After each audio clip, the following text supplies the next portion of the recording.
Olá, paz e graça. Vamos a mais um episódio. Esse é o nosso quinto episódio da série.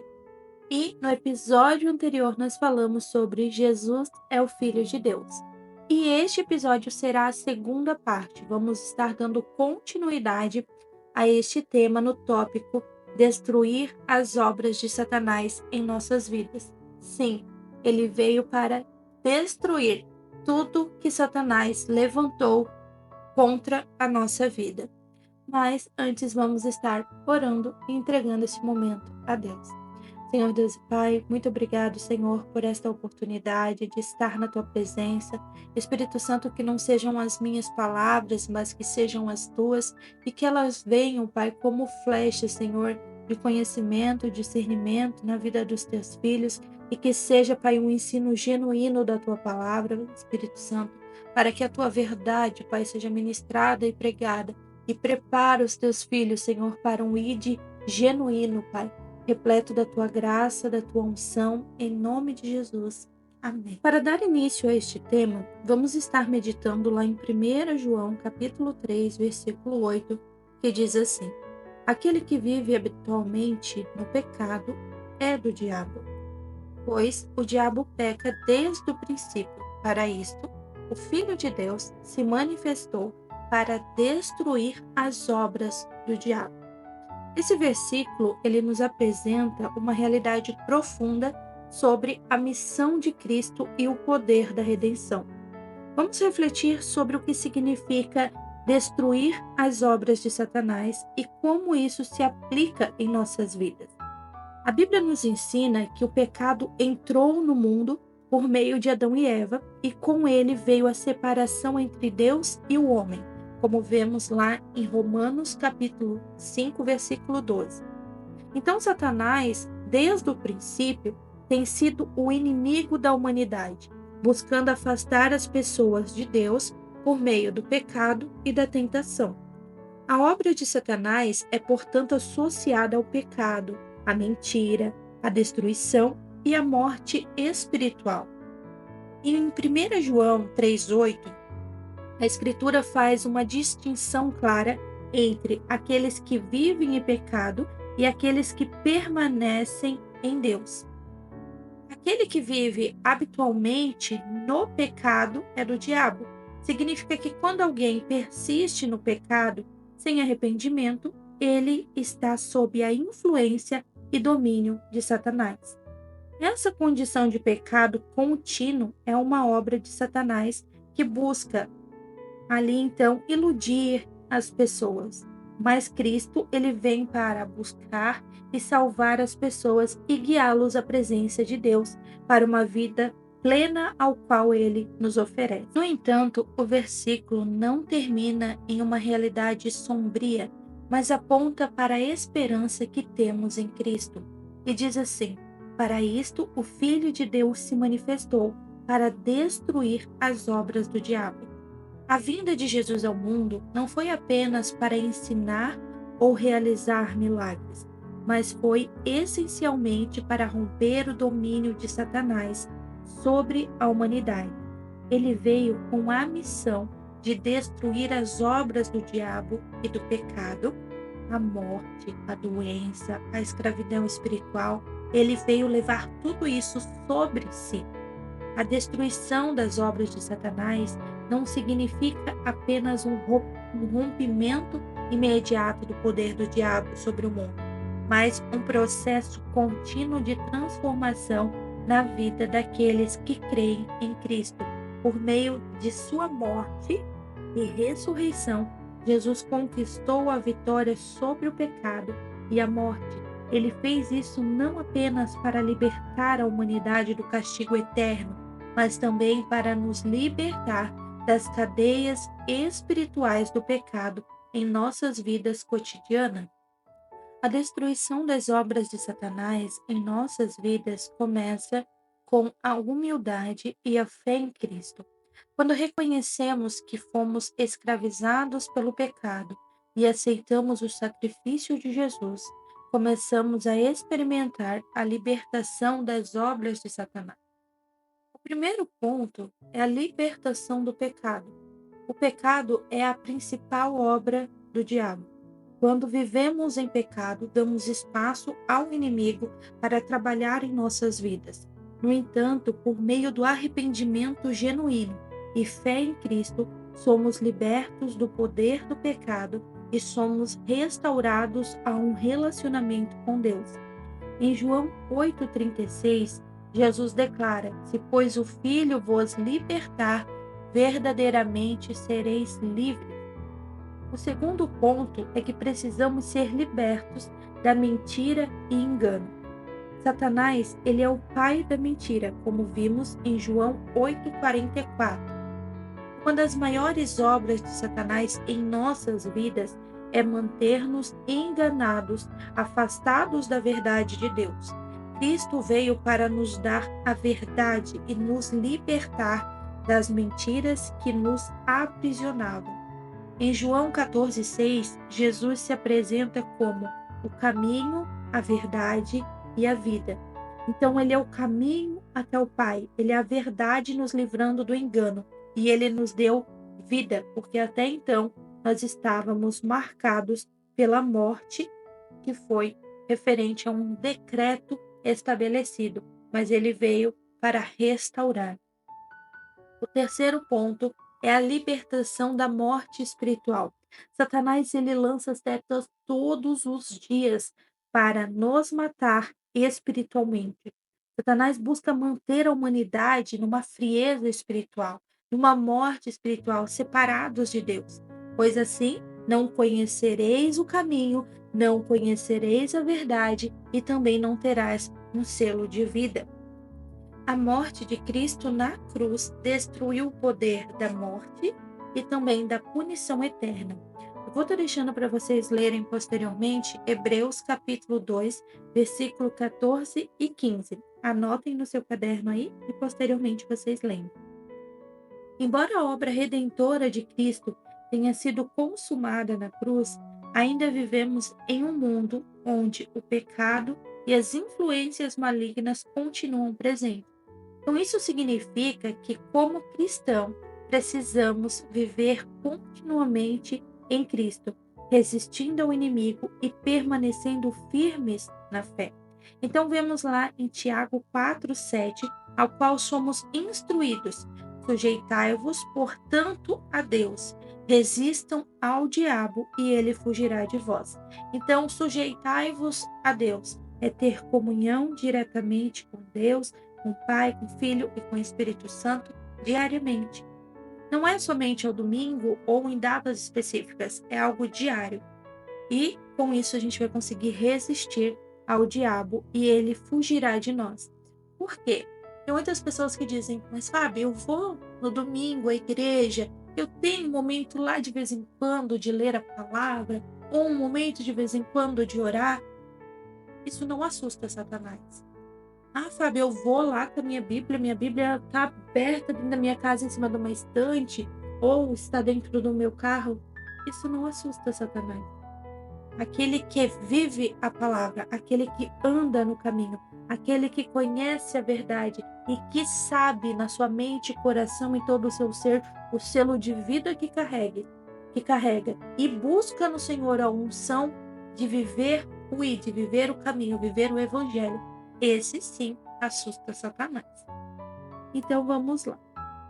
A destruição das obras de Satanás é um processo contínuo que envolve a nossa colaboração com Deus para viver em santidade. Então, quando a gente vive essa comunhão com Deus a cada dia, a cada momento, a cada processo, sim, a gente vai elevando o nosso nível um pontinho a mais na nossa vida de fé, né? Buscando em santidade. Então, a gente vai rejeitando o pecado, vivendo de acordo com os princípios do reino de Deus. Em Cristo, a obra de Satanás foi desfeita na cruz. Ele veio para destruir as obras do inimigo, mas essa vitória deve se manifestar de forma prática em nossas vidas. Como cristãos, somos chamados a viver na liberdade que Cristo nos oferece, resistindo ao pecado, às mentiras e às tentativas do inimigo. Muitas pessoas confundem liberdade com libertinagem. Liberdade é aquele que vive no caminho em retidão, se redimindo dos pecados, se livrando das mentiras, buscando andar no caminho retidão da verdade, né? Mas muitas pessoas levam-se à libertinagem, achando que a graça está concedida, eu posso fazer tudo. E não é assim que funciona. A destruição das obras de Satanás em nossas vidas é tanto um ato consumado na cruz, quanto uma realidade que devemos viver diariamente, pedindo que o Espírito Santo nos transforme e nos guie no caminho da vitória. Cristo nos libertou para vivermos como filhos de Deus, em plena comunhão com Ele e em vitória sobre o mal. Eu gosto sempre de refletir nessa parte da palavra e antigamente somente os sacerdotes podiam entrar lá nas tendas e vinham e traziam a mensagem de Deus e o povo teria que seguir aquelas palavras. Claro que por ser a palavra de Deus já teria que haver um mover, mas como eles tinham essa raiz do pecado ainda mais intensa e não conseguiam ver e sentir, era apenas sobre palavra, eles se sentiam um vazio muitas vezes. Eu vejo pessoas que ainda não aceitaram Jesus Cristo e falam: "Ah, Fábio, eu tenho um vazio dentro de mim, eu tenho um eco dentro de mim". E eu penso que lá antigamente deveria ser assim. As pessoas se sentiam esse vazio.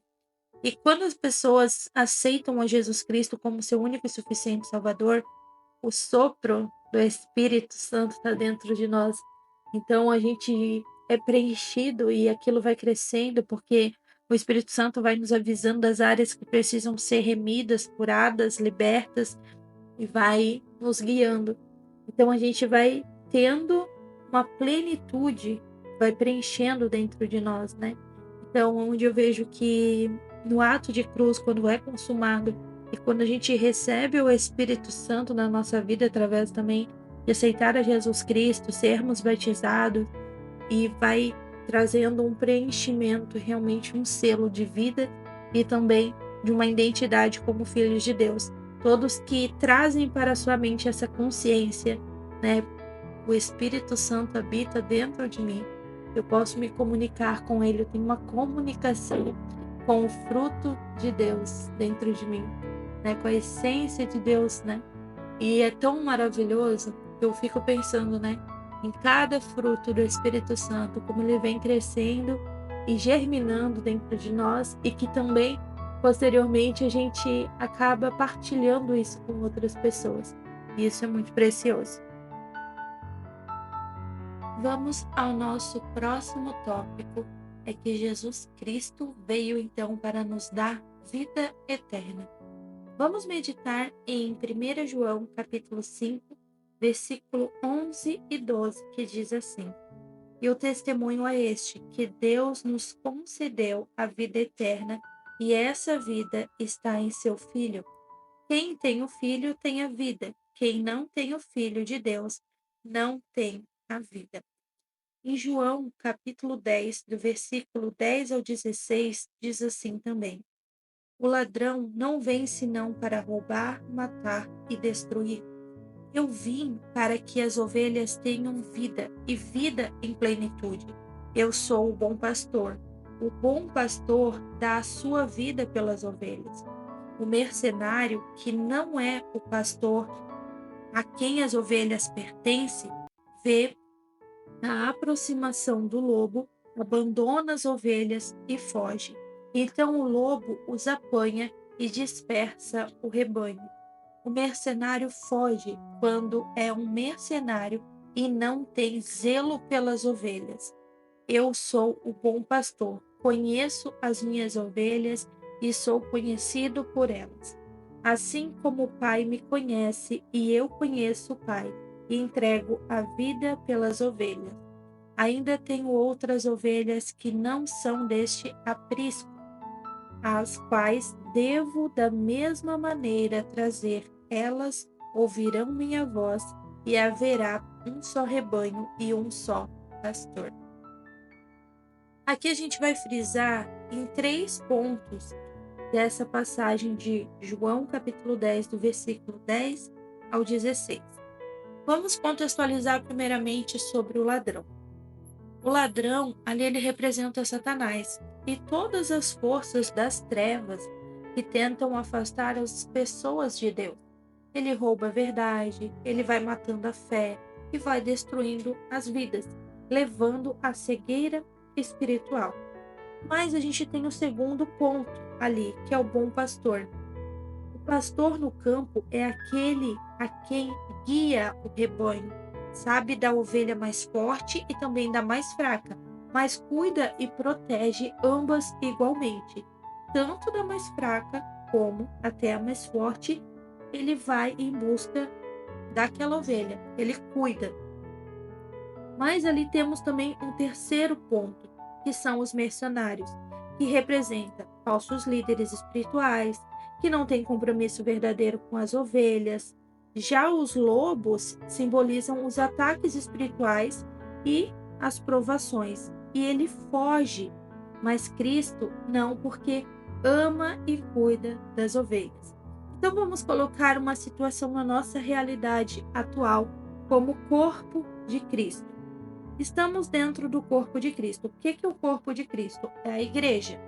A igreja ela não é composta por uma pessoa. Não adianta muitas pessoas dizerem assim: ah, eu sou a igreja. Não, nós somos templos do Espírito Santo.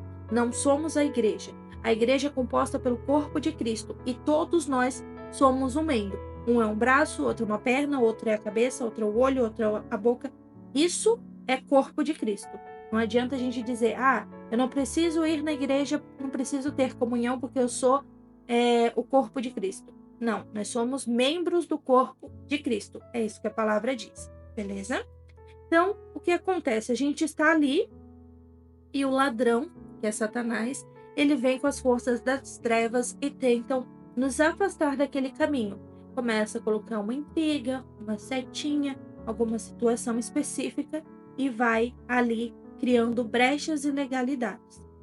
Só que o que acontece? A gente tem o bom pastor, que é aquele que cuida, né? Tem pessoas ali que estão numa unção genuína, que estão numa conexão genuína e começam a olhar aquela situação. Daí, opa, a minha ovelha mais fraca está sofrendo ataque, vamos ajudar. Ou a minha ovelha mais forte, preciso estar ali com ela. Mas independente, vou estar ali auxiliando, levando ao caminho que é Cristo. Mas temos os mercenários que estão no governo de igrejas, no governos de liderança, e sim, eles vêm como falsos líderes, criando uma legalidade muito grande, não dando um alimento sadio para as ovelhas, e quando a coisa aperta, que o lobo vem com um ataque pesado, ele foge, porque ele não vai querer a responsabilidade. Então, ele acaba abandonando ali as ovelhas. Mas o que acontece que diz ali, no versículo 16, ainda tenho outras ovelhas que não são deste aprisco. Então, vai ter lugares com alimento sadio, vai ter lugares com uma busca incessante, essas ovelhas vão acabar vindo até esse rebanho, vão vir para este lugar. Por quê? Porque estão sedentas pela presença e ali vão encontrar, então, a mensagem do bom pastor e o cuidado do bom pastor, que é Jesus Cristo. Conseguiram compreender? Então, existem 3 pontos que a gente deve analisar nos ambientes e nos apriscos ao qual a gente se encontra. Quem tem sido predominante? O bom pastor, uma palavra genuína, realmente está sendo pregado arrependimento, realmente tem sido ministrado, né, a palavra genuína com verdade dentro do reino, né? Ou o ladrão está ali sempre ceifando. Quando a gente vê um ambiente que está tendo muitas setas, muitas intrigas, a gente precisa vigiar e ver o que está acontecendo no mundo espiritual dentro daquele ambiente. Porque o ladrão ele vai estar ali ao derredor, querendo ceifar as vidas. Mas o bom pastor e as ovelhas sadias devem estar ali vigilantes. Vamos refletir sobre João 10,16. Jesus, ao dizer: ainda tenho outras ovelhas que não são deste aprisco, revela a amplitude do seu plano redentor. Naquele momento, ele fala aos judeus, mas já anunciava o seu chamado, que se estendia além de Israel, incluindo os gentios e todos aqueles que, ao longo das gerações, ouviriam sua voz e o seguiriam. Então, ao longo do tempo, todos aqueles que pregam a palavra, ministram a palavra, ali vem trazendo uma retidão, um alinhamento de mentes e corações a Cristo. Isso nos ensina que o amor de Deus não está restrito a um grupo específico. Muitas pessoas, Deus só vai salvar a placa A, a placa B, a placa C. Não é sobre placa, é sobre corações, pessoas que estão com o coração rendido e aceitaram a Jesus Cristo como seu único e suficiente Salvador.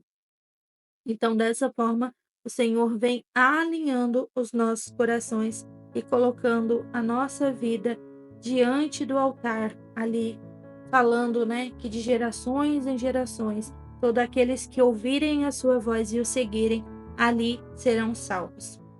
E ali ele nos ensina sobre o seu amor, porque ele não cria grupos distintos, não. É para todo aquele que crê, mas e para todos também que respondem ao seu chamado. Cristo chama a nós a nos arrepender, a aceitar Ele como o único e suficiente Salvador.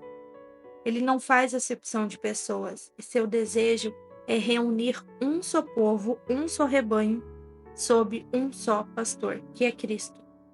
Somos desafiados a refletir se estamos ouvindo a voz do bom pastor e se estamos dispostos a acolher aqueles que ele deseja trazer para perto, porque às vezes a gente já está ali fazendo parte do rebanho do bom pastor, mas se Deus manda uma pessoa que a gente não está compactuando, a gente rejeita. Então ali a gente já está dando uma seta para o ladrão. Que possamos viver com um coração aberto, anunciando a salvação a todos, para que o rebanho de Cristo cresça e se una cada vez mais. Eu digo que quando eu não tinha uma visão em amplitude, porque eu cresci, bem dizer, em família cristã, por mais que anteriormente a minha família teve práticas idólatras e teve em outros meios. Posteriormente, quando eu nasci, eles já estavam caminhando no início com Cristo. Então, ali eu tive algumas experiências e na minha adolescência eu me desviei. Eu acabei indo para práticas bem erradas. E depois acabei tendo uma experiência com Deus muito intensa e acabei retornando. Eu estava na lama, literalmente suja, minhas vestes imundas, e retornei ao caminho. E nesse retornar ao caminho, acabou vindo muitas pessoas que eu não atuava muito com as coisas. Mas o Senhor trouxe isso fortemente no meu coração. Filha, você teve na lama também. Você teve as suas vestes sujas e imundas. Mas eu não te julguei. Nenhum momento eu te julguei. Mas sim te trouxe para perto, te limpei, te ajudei. Então, eu preciso que você faça o mesmo com os demais. Isso é misericórdia. Isso é amor. E eu comecei a entender este contexto, que virá muitas vidas, virá muitas pessoas. A gente precisa estar com o coração aberto, anunciando a salvação. E muitas vezes vai vir até nós aquelas pessoas que também nos feriram, que também foram um calo no nosso sapato. Mas ali a gente vai aprender a ter misericórdia e amor genuíno. Medite comigo hoje, então, e crave na sua mente: Jesus, ele é o único que oferece vida plena e segurança verdadeira e genuína.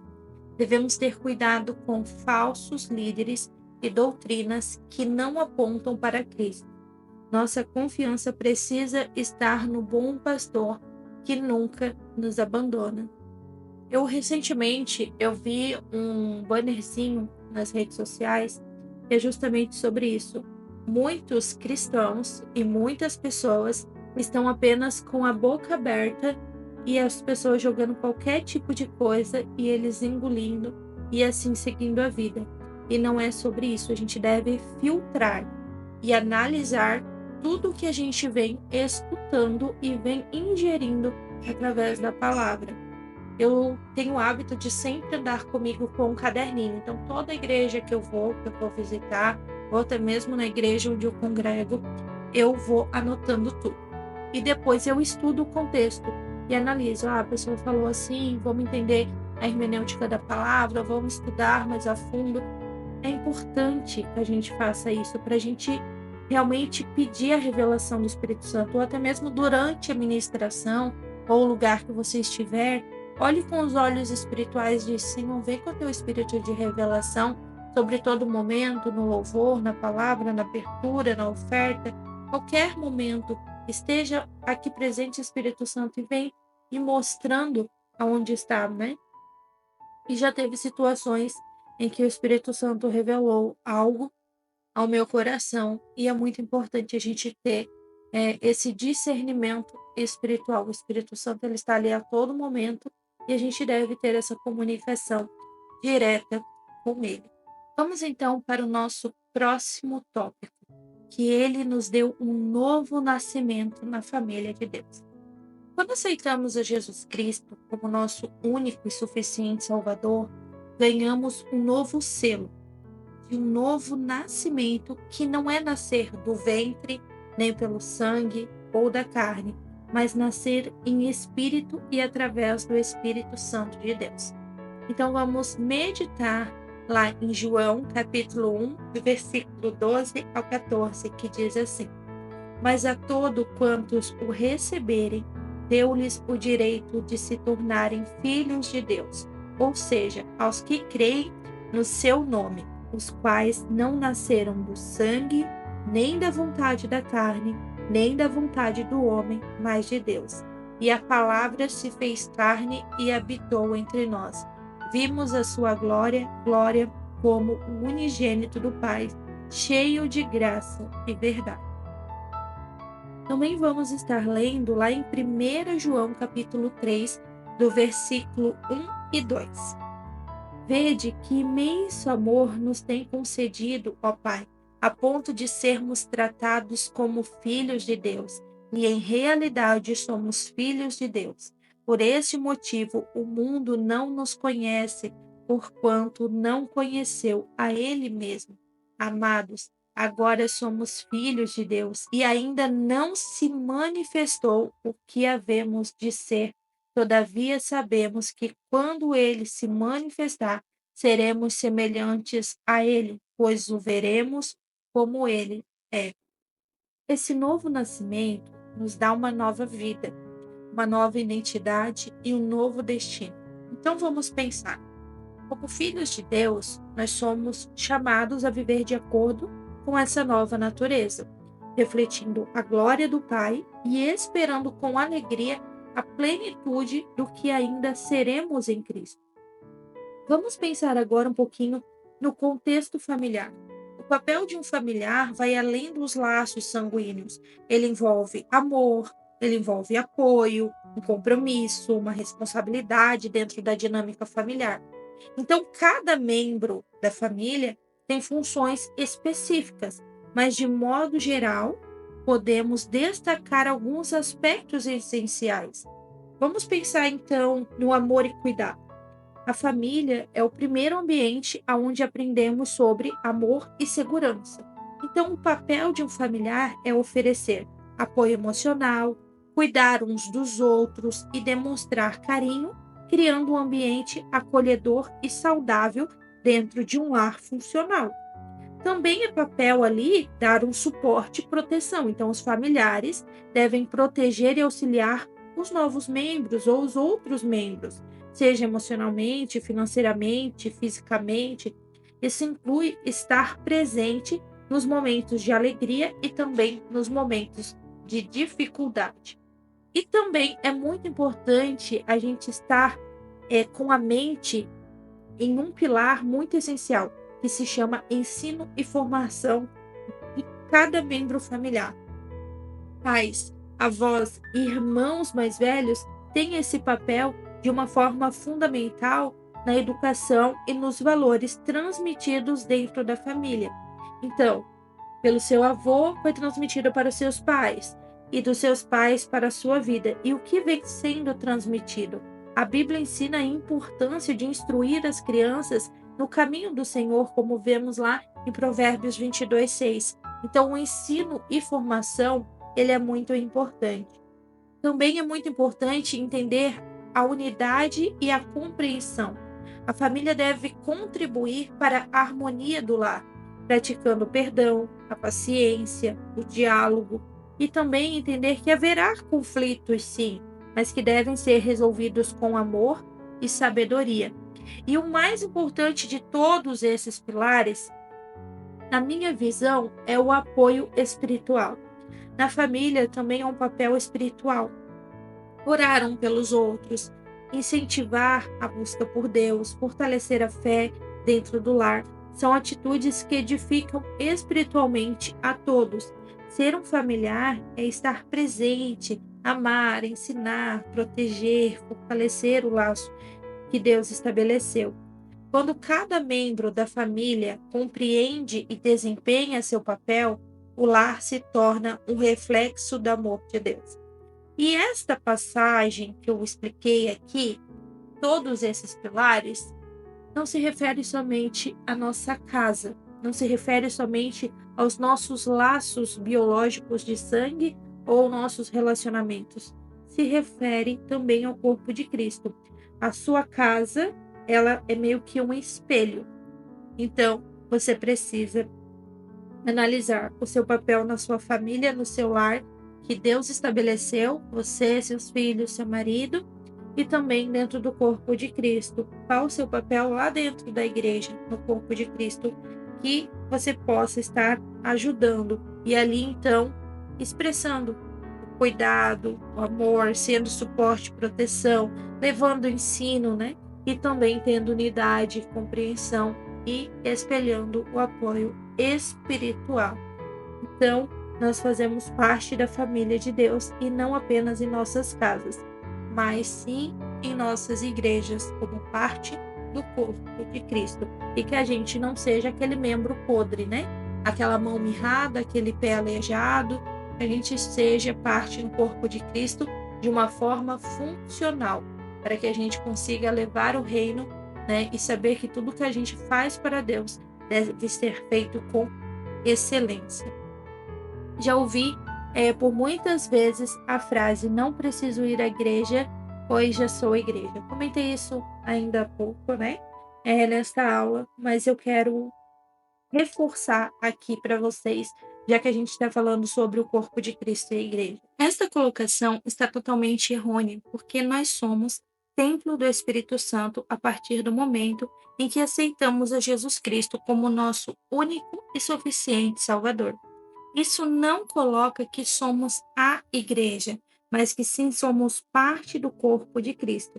A igreja, ela é formada através do corpo de Cristo, ao qual somos apenas um membro. Então, não somos a igreja, precisamos estar composto junto com os demais membros para assim se tornar o corpo de Cristo e levar então adiante o reino. Cada um de nós temos um chamado. Alguns são evangelistas, outros são pastores, outros mestres, apóstolos, profetas, diaconia, presbitério e assim sucessivamente. Então, com esses chamados, nos tornamos parte também do corpo para auxiliar com ferramentas na obra e expansão do reino. Então, somos chamados a filhos de Deus, e isso não é um título qualquer, mas sim uma identidade real. Somos príncipes e princesas neste reino concedido pela graça do Pai. O mundo não entende essa identidade porque não conhece a Deus, não consegue vê-lo nem senti-lo. E eu digo assim, Fábio, mas crer em Deus não é pelo ver. A partir do momento que eu recebi o Espírito Santo, eu consigo ter uma amplitude de visão pela fé, que é uma visão espiritual. Conforme a gente vai caminhando na fé e a gente vai acessando alguns tipos de unção em Deus através da nossa renúncia, jejum, oração, dedicação ao corpo de Cristo, o Senhor vai nos dando uma amplitude de visão espiritual. Então, por isso que eu digo tanto no ver como também no sentir e levar então o reino adiante. E devemos ter constantemente então um relacionamento com ele para compreender o valor dessa afiliação. A gente só consegue compreender ainda mais a identidade que recebemos, sermos príncipe e princesa deste reino, através da comunhão com ele. E aqueles que não estão neste caminho, não estão no caminho, não conseguem compreender, então, o que vivemos em Cristo. O próximo tema é que ele veio para restaurar a nossa comunhão com o Pai. E vamos meditar lá em 1 João, capítulo 1, versículo 3, que diz assim: Sim, o que vemos e ouvimos, isso vos proclamamos, para que também tenhais comunhão conosco. E a nossa comunhão é com o Pai e com seu Filho, Jesus Cristo. A partir desta passagem, conseguimos ver que através de Cristo foi proclamado ali que teremos a comunhão com o Pai e também com o Filho. E isso gerou o nosso, então, momento de mesa de comunhão. A imagem de uma mesa em família representa mais do que apenas um momento de refeição. Ela simboliza comunhão, partilha e unidade. Então anotem esses 3 pilares, porque eles são muito importantes na nossa jornada de fé. Comunhão, partilha e unidade. A nossa comunhão com o corpo de Cristo, o partilhar daquilo que recebemos de Deus e a unidade com Cristo. E em 1 João 1,3, vemos que a verdadeira comunhão não acontece apenas entre as pessoas, mas também entre nós, o Pai, o Filho e o Espírito Santo. Assim como uma mesa reúne a família para um tempo de conversa, alimento e conexão, Cristo nos convida a participar da mesa espiritual com Ele. Foi por meio dele que recebemos o direito de nos sentar à mesa do Pai, restaurando a comunhão que o pecado havia quebrado. Uma das minhas alunas, e também líderes e membros deste ministério, ela fez algo que eu achei incrível e eu nunca tinha parado a pensar desta forma, por mais que já tinha visto situações similares. Um vizinho meu, quando eu era pequena, ele fazia isso. Ele preparava a mesa na casa dele, todas as refeições, e tinha uma cadeira específica que era para Jesus. E essa nossa líder, ela fez uma cadeira onde ali ela deixou o lugar do Espírito Santo. No físico, muitas pessoas ficam pensando, mas por que fazer esse ato se ele é em espírito? O mesmo dispor de fazer um ambiente físico ali para que o Espírito Santo estivesse conosco, também é feito dentro do nosso coração, da nossa mente. É um dispor, e eu acho muito incrível. E desde que a gente iniciou no ministério o fazer a tenda ou o quarto de oração nas nossas casas, terem um lugar específico para buscar o Senhor, a gente tem vivido uma unção diferente, a gente tem vivido um derramar diferente do Senhor. E isso é muito incrível. Isso me lembra muito da mesa da comunhão, né? Porque nós nos colocamos ali a sentar à mesa com Ele e experimentar o seu derramar, a sua unção, a sua graça. E quando nos reunimos à mesa com nossos familiares, temos a oportunidade de refletir esse princípio espiritual. Mais do que apenas partilhar o pão, podemos partilhar amor, palavras de vida, perdão, a presença genuína de Deus. Da mesma forma, nossa comunhão com Deus deve ser diária, alimentando nosso espírito com a palavra e nos conectando com o seu coração. Durante o ano passado, vivemos um período de muita renúncia e alinhamento. Foi um ano com as suas dificuldades e este ano também tem seus desafios diários. No entanto, hoje conseguimos sentir mais intensamente a presença de Deus e o seu mover, fruto da renúncia que fizemos lá atrás. ainda há muitas áreas em nossas vidas que precisam ser lapidadas e momentos de comunhão que precisam ser fortalecidos, mas algo diferente está acontecendo. Percebo um mover novo e especial neste ano.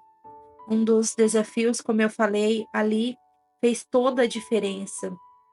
Esse desafio foi um deles, né? A gente iniciou o ano com o jejum de Kadosh, que foi algo muito intenso no Senhor. Foi algo que o Senhor já tinha pedido no ano passado. No final do ano passado, em novembro, eu sentei literalmente à mesa com o Senhor e disse: Pai, o que é para este ano, o que é para o próximo ano, o que a gente precisa fazer, como que a gente deve se posicionar. E eu notei que veio um alinhamento, mas também veio muita batalha espiritual, muita dificuldade. Viver o ID, viver o evangelho, viver os princípios, cuidar de vidas, não é fácil. Mas tem os seus prazeres através de estar em comunhão com Pai, Filho e Espírito Santo e ter a certeza que existe um caminho e que este caminho nos traz alegria, bondade, benignidade, amor, que eu acho que é o melhor e mais edificante, que é o sentir o amor de Deus por nós. E a gente tem vivido isso em cada desafio. Cada desafio que a gente passa ali dentro do ministério, cada tarefa que a gente passa, cada dinâmica, cada testemunho que a gente tem colhido, de vidas sejam sendo impactadas, sendo transformadas, isso faz a diferença. E Cristo veio por este motivo, para gerar comunhão, para gerar esse momento de mesa entre os filhos e dos filhos com Ele. E isso é precioso, cada momento. E o meu conselho nesse ensino é busque ao Senhor de uma forma intensa, com o coração rendido, e experimente uma unção genuína. Porque quem experimenta realmente o que é viver na graça, dela não se desvie. Porque realmente um mergulhar mais fundo e profundo. Porque o primeiro passo é confessar, mas depois a gente começa a mergulhar na unção, na graça e no que o Pai nos concede. E quando a gente acessa este lugar, a gente meio que fica numa dopamina, num êxtase, e não consegue se desviar, porque o Senhor vai dando revelação a todo momento dos caminhos que devemos trilhar, da forma que a gente deve agir, do que a gente faz de errado, porque sim, a gente continua sendo uma origem pecaminosa, então a gente vai falhar, a gente vai errar, mas ao mesmo tempo o Espírito Santo já vem com a sua misericórdia, com o seu amor, com a sua correção, que às vezes puxa a orelha, dói um pouquinho, mas a gente vai se alinhando, e isso é muito importante. E um dos conselhos que eu dou para toda a nossa membresia, e vou deixar aqui também para você que me ouve, é busque ao Senhor com disciplina. Nem todos os dias você vai estar bem, nem todos os dias você vai estar no seu melhor dia, com alegria, felicidade, em êxtase, mas busque por disciplina. Você vai iniciar na base da disciplina, mas depois você vai ver que você foi admoestada e viveu um propósito diferente. Você sentiu algo diferente. Você se entregou de uma forma diferente. E isso é muito importante, porque a gente começa a ver um mover na nossa vida de algo acelerado. Porque a disciplina, ela vai nos levar a um caminho de retidão. A disciplina, ela vai fazer uma ótica diferente em nossos olhos no caminho. Isso é muito importante. Então, esse é o meu conselho. Busque ao Senhor, mesmo que muitas vezes você não esteja bem. Busque ainda mais incessante no dia mal. Busque ainda mais quando estiver nessa ótica distorcida, né? Nos dias que vir a tribulação, porque as situações vêm justamente para nos afastar de viver isso em Deus. E quando a gente se entrega verdadeiramente, a gente vive um arrebatamento. Eu já tive essa experiência de estar no meu quarto orando e o Senhor me levar em alma e espírito, né, para um outro ambiente. A carne ficou ali, mas eu estava com Ele nos braços dele e ele limpou minhas feridas, ele me curou de muitas bagagens e esse momento de comunhão foi um divisor de águas na minha vida para que hoje eu viva realmente o que o Senhor tem feito na minha casa, tem feito na minha vida, tem feito no ministério. E eu escuto muitos testemunhos, muitas vidas sendo transformadas, e isso traz alegria ao meu coração. Então vemos que Jesus veio para nos mostrar também a natureza de Deus. E vamos estar lendo lá em João capítulo 14, do versículo ao 7 ao 11, ao qual ali Jesus fala com Filipe, que mesmo tendo caminhado há tanto tempo junto, ele não conseguia reconhecer em Cristo o Pai. No versículo 7 diz assim: Se vós de fato tivesse me conhecido, tereis conhecido também a meu Pai, e desde agora vos o conheceis e o vistes. Então, ali no versículo 8, Felipe solicita: Senhor, mostra-nos o Pai, e isto é suficiente para nós. No versículo 9, Jesus então responde a Felipe: Há tanto tempo estou convosco e tu não me tens conhecido, Felipe. Aquele que vê a mim vê o Pai. Como podes dizer, mostra-nos o Pai? Lá no versículo 10 diz: Não creis que eu estou no Pai e que o Pai está em mim? As palavras que vos digo, não as digo de minha própria autoridade, mas o Pai que habita em mim realiza as suas obras. E 11. Crede-me quando digo que estou no Pai e que o Pai está em mim. Crede-o ao mesmo por causa das mesmas obras. E lá em João, capítulo 1, versículo 18, diz assim: Ninguém jamais viu a Deus, o Filho unigênito, que está no seio do Pai, e quem o revelou. Muitas pessoas, ao longo da história, buscaram compreender quem é Deus. Filipe, um dos discípulos ali, expressado na palavra, ele expressou esse anseio, em pedir a Jesus que lhe mostrasse então o Pai. A resposta de Jesus foi clara: aquele que vê a mim vê o Pai. Então ele é o caminho. Ali a gente vai experimentar, vai ver, vai sentir toda a plenitude da sua glória. Mas para aqueles que se dispõem e se colocam com retidão diante do caminho. Jesus, ele veio ao mundo para revelar a essência do Pai antes dele. Ninguém jamais havia visto a Deus, mas o Filho unigênito tornou-se visível ao que antes era invisível. Como João, capítulo 1, versículo 18. Nele vemos o caráter amoroso, justo e misericordioso do Criador. Cada palavra, cada milagre, cada gesto de Jesus foi manifestado. E quando olhamos para Cristo, entendemos que Deus não está distante ou inacessível. Ele se faz próximo, tocou os enfermos, perdoou os pecadores, trouxe restauração. O mesmo Deus que caminhou entre nós deseja ser conhecido e experimentado em nossa vida diária. Só que é um mover pela fé. Pela fé, a gente consegue ter a percepção. Eu digo que eu não preciso ver Deus em cor de olho, cabelo, pele, mas eu sinto Ele de uma forma tão intensa e eu consigo ver suas características pela base, vamos dizer, um sistema funcional, pelo amor, pelo cuidado, pelo zelo.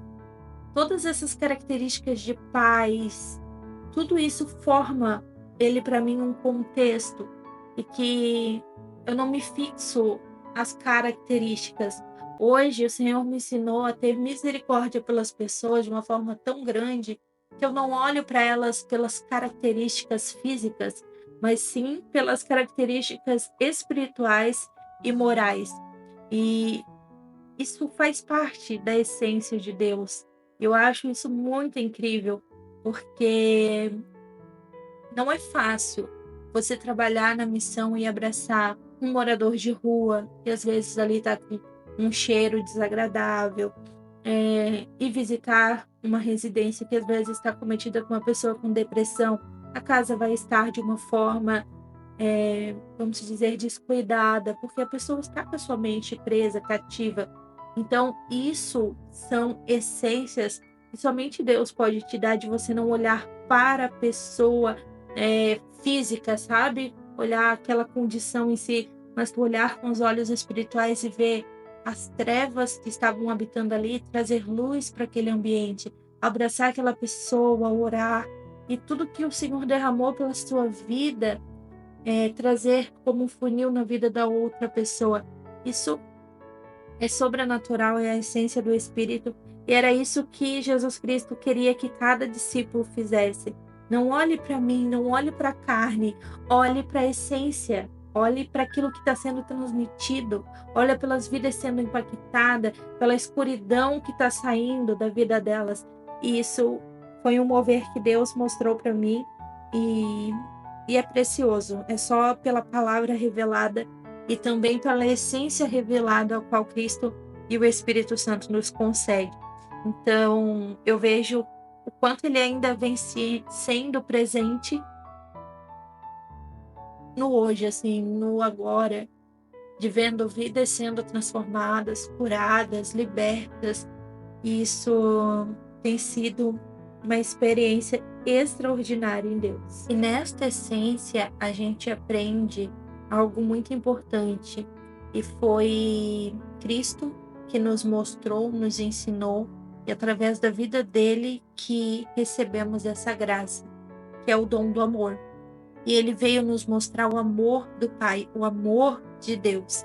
E eu digo que sem o amor, nós somos meros seres vazios, porque o amor é que traz a misericórdia, a benignidade, vem trazendo os demais frutos, vem trazendo uma mudança no nosso ser, porque sem amor a gente não consegue ver o próximo.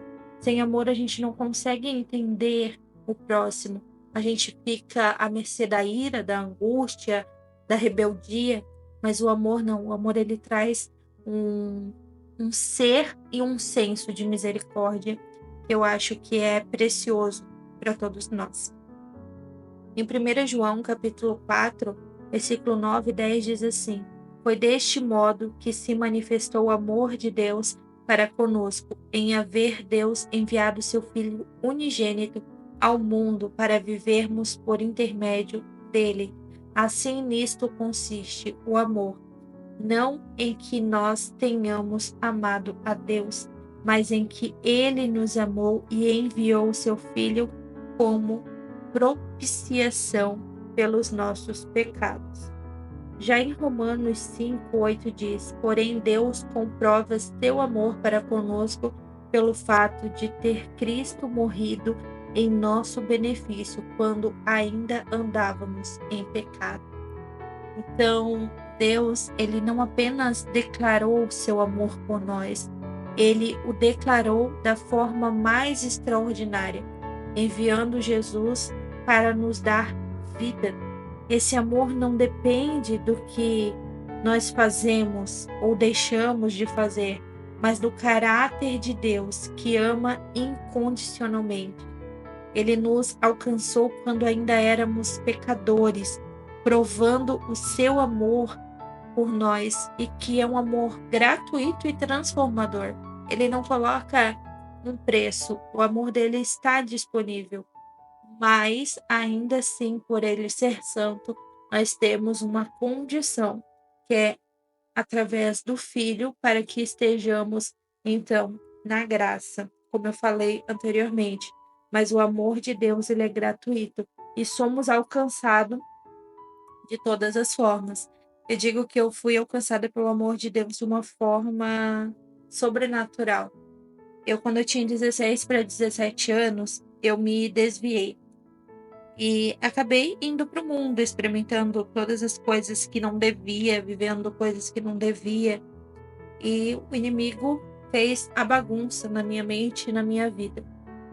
Mas numa situação atípica. O amor dele me alcançou num lugar que eu menos esperava. E ali ele me resgatou, me trouxe de volta, dizendo: filha, aqui não é o teu lugar. Eu tenho planos para você. E naquele lugar ele me alcançou, me resgatou, limpou, né, as minhas vestes, me deu uma visão diferente.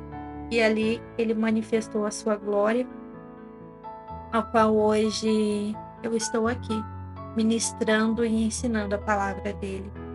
Então, ele mostrou o seu poder, ele curou as minhas feridas e me deu uma visão nova para com esse tempo. E Jesus, ele veio justamente por isso, para mostrar o poder do Pai, para mostrar que Deus é amoroso, que ele cura as feridas, que ele cura os enfermos, os aleijados, os cegos. Só basta a gente estarmos ali dizendo: eis-me aqui. E ele vem fazendo a obra conforme o posicionamento dos filhos. Vamos estar lendo lá em Mateus, capítulo 4, versículo 24, que diz assim: E sua fama correu por toda a Síria, e trouxeram-lhe então todos aqueles que sofriam, acometidos de várias enfermidades e tormentos, os endemoniados, os lunáticos, os paralíticos, e Jesus o curava. Também vemos lá em João capítulo 9, do versículo 1 ao 7, que diz assim: Ao caminhar, Jesus viu um cego de nascença, e seus discípulos lhe perguntaram: Rabi, quem pecou, este homem ou seus pais, para que nascesse cego? Jesus lhe respondeu: Nem ele pecou, nem seus pais, mas foi para que as obras de Deus fossem reveladas na vida dele. Eu devo fazer as obras daquele que me enviou, enquanto é dia, a noite vem, quando ninguém pode trabalhar. Durante o tempo em que estiver no mundo, sou a luz do mundo. Então, tendo dito essas palavras, cuspiu no chão e fez barro com saliva. Em seguida, ungiu os olhos do cego com aquela mistura e ordenou ao homem: Vai, lava-te no tanque de Siloé. O cego foi e lavou-se e voltou vendo. Primeiramente, vemos multidões sendo curadas, libertas e restauradas. Em segundo ponto, um lugar onde um homem cego de nascença recebe então a visão novamente, não apenas física, mas também espiritual. Os discípulos questionaram se a cegueira era o resultado de pecado, mas Jesus respondeu que a sua condição existia para que a glória de Deus fosse manifestada. Isso nos ensina que nem todo sofrimento é tristeza. Às vezes é um cenário preparado para que uma intervenção divina venha sobre aquela situação. Assim como naquele tempo Jesus continua sendo a luz do mundo. Ele transforma realidades, trazendo cura e propósito para nossas vidas. Quando enfrentamos desafios, devemos lembrar que Deus pode usá-los para revelar a sua glória. E através disso, a gente vê a importância de estarmos cada dia alinhados à nossa visão em Cristo. Avalie a situação próxima de você, enfermidades, pessoas presas em ceticismo visual da presença. Ore por essas pessoas. Se você já tem essa percepção, entregue ao Senhor, ore por essas vidas. Se você ainda não tem, se você ainda está nessa condição, saiba que Deus pode fazer um milagre na sua vida e você vai viver sim transformação. Você vai ser curado, você vai ser alinhado, mas basta se posicionar na presença de Deus. Para que este homem cego vivesse a libertação e fosse curado, ele precisava estar no caminho de Jesus, para que Jesus o visse ali no caminho.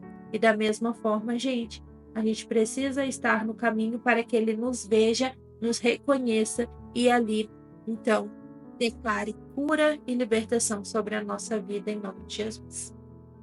Então, Jesus veio à Terra e curou muitas pessoas, libertou de muitas enfermidades, mas Ele também expulsou muitos espíritos malignos. Lá em Marcos, capítulo 1, 34, diz assim: Jesus curou a muitos de várias enfermidades, bem como expulsou diversos demônios. Entretanto, não permitia que os demônios falassem, pois eles sabiam quem era ele. Então, naquele momento, ele só vinha e dizia: saia dele, né? Ele não permitia que os demônios falassem, pois iriam falar e manifestar quem era Jesus Cristo, e ele ainda não tinha concluído o seu percurso e obra. Em Marcos, do capítulo 5, nós vamos ler do 1 ao 17, diz assim: E assim atravessaram o mar e foram para a região dos Gerasenos. Logo que Jesus desceu do barco, veio dos sepulcros, caminhando ao seu encontro, um homem possuído por um espírito imundo. Esse homem vivia em meio aos sepulcros e não havia quem conseguisse dominá-lo, nem mesmo com correntes. Muitas vezes já haviam acorrentado seus pés e mãos, mas ele arrebentava os grilhões e estralhaçavam algemas e correntes. Ninguém tinha força para detê-lo. E noite e dia, sem repouso, perambulava por entre os sepulcros e pelas colinas, gritando e cortando-se com lascas de rocha. No versículo 6 diz: Ao avistar Jesus, ainda de longe, correu e atirou-se aos seus pés, e clamando aos berros, lhe disse: Que queres de mim, Jesus, Filho do Deus Altíssimo?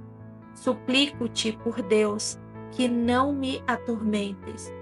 Pois Jesus já lhe havia ordenado: saia deste homem, espírito imundo.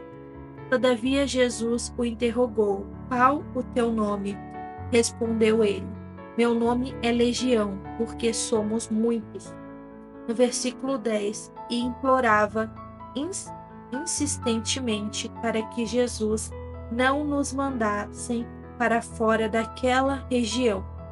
Enquanto isso, perto dali, numa colina vizinha, uma grande manada de porcos estava pastando. Foi então que os demônios rogaram a Jesus: manda-nos para os porcos, para que entremos neles. E Jesus lhes deu permissão, que os espíritos imundos deixaram o homem e entraram nos porcos. E a manada, com cerca de 2.000 porcos, atirou-se do precipício abaixo, em direção ao mar, e nele se afogaram. As pessoas que apacentavam os porcos fugiram e relataram esses fatos na cidade e nos campos, e todo o povo correu para ver o que havia passado. Quando chegaram próximo de Jesus, observaram ali o homem, e fora tomado por toda uma legião de demônios, assentado, vestido e em perfeito juízo, e ficaram assustados. Os que presenciaram os fatos narraram ao povo o que havia ocorrido como o endemoniado, e contaram também sobre os porcos. Então o povo começou a implorar a Jesus que se afastasse daquela região e que lhes pertencia. Ali vemos a autoridade de Jesus sobre todo o mal. Nos evangelhos, vemos que ele não apenas curava enfermidades, mas também libertava aqueles oprimidos por demônios. No caso do homem geraseno, nenhum esforço humano foi suficiente para contê-lo, mas uma única palavra de Jesus foi capaz de transformá-lo completamente. Essa passagem, ela nos ensina que Cristo veio para restaurar vidas, trazendo libertação e renovação. Ainda hoje, seu poder continua disponível para aqueles que clamam por Ele e declaram seu nome sobre situações. Muitas vezes podemos nos sentir aprisionados por medos, vícios ou influências espirituais negativas, mas assim como aquele homem correu para Jesus, devemos levar as nossas lutas a Ele, confiando que só Ele tem poder para nos libertar completamente. E hoje eu gostaria que você meditasse em 2 pontos. Se existe algo ainda na sua vida que precisa ser entregue diante de Jesus para ser liberto, veja como o homem, ele correu até Jesus e se posicionou. Como o homem cego precisou estar no caminho e ali Cristo o reconheceu e libertou ele daquela enfermidade. O que hoje precisa ser entregue diante de Jesus? Aonde você precisa se posicionar? E também pense, como posso confiar com mais autoridade em Cristo diante das lutas espirituais? Porque nós somos movidos pela fé. E peça hoje ao Espírito Santo, diga: Espírito Santo, me faça entender, me faça ter revelação de tudo que eu estou ouvindo, para que venha ser como flecha no meu coração, na minha mente, e venha gerar transformação.